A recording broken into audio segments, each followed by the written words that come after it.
Hello, അപ്പോൾ ഇന്നൊരു ചെറിയ മോർണിംഗ് വ്ളോഗാണ്. അപ്പോൾ ആദ്യത്തെ അത്തത്തിൻ്റെ അന്നൊന്നും എനിക്ക് പൂക്കളം ഇട്ടിട്ട് കാണിക്കാൻ പറ്റിയിട്ടുണ്ടായിരുന്നില്ല. അന്ന് എനിക്ക് കോഴിക്കോട് പോകേണ്ടി വന്നതുകൊണ്ട് അന്ന് എനിക്ക് കാണിക്കാൻ പറ്റിയില്ല. അന്നൊക്കെ ഞാൻ ഇട്ടിട്ടുണ്ടായിരുന്നു, ഇന്നലെ ഇട്ടു. ഇന്നലെ വയ്യാത്തതുകൊണ്ട് ഇടുന്ന വീഡിയോ എടുക്കാൻ പറ്റിയില്ല. അപ്പോൾ ഇന്ന് മൂന്നാമത്തെ ദിവസമായിട്ട് ഞാൻ വീഡിയോ എടുക്കുന്നത്.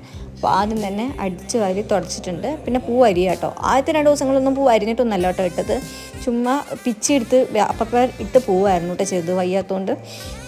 അപ്പോൾ ഇന്ന് ഇങ്ങനെ പൂവൊക്കെ അരിഞ്ഞിട്ട്, പിന്നെ എനിക്കിങ്ങനെ എന്തെങ്കിലുമൊക്കെ പരിപാടി ചെയ്യുമ്പോൾ എന്താ പറയുക, വീഡിയോ എന്തെങ്കിലും കണ്ടുകൊണ്ടിരിക്കുന്നത് ഭയങ്കര ഇഷ്ടം. അപ്പോൾ എൻ്റെ കയ്യിൽ പച്ച കളർ ഇല്ലാത്തതുകൊണ്ടാണ് ഞാൻ ഇപ്പോൾ പച്ച കളർ പറിക്കാൻ പോകുന്നതാണ്.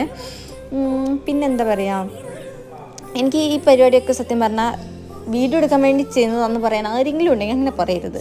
എനിക്കിഷ്ടമാണ്. ഞാൻ എല്ലാ വർഷവും ചെയ്യുന്ന ഒരു പരിപാടിയാണ് ഈ പൂക്കളിടുക, അങ്ങനത്തെ പരിപാടി. എനിക്ക് അങ്ങനത്തെ ശരിക്കും ഇതൊരു ആർട്ടല്ലേ പൂക്കളിടുക എന്ന് പറഞ്ഞാൽ. അത്രയും ഗംഭീരമായിട്ട് ഇടാൻ അറിയില്ലെങ്കിലും ഇങ്ങനെ ചെയ്യാൻ ഇഷ്ടം. അപ്പോൾ ഇത്രയേ ഉള്ളൂ. ടാറ്റാ.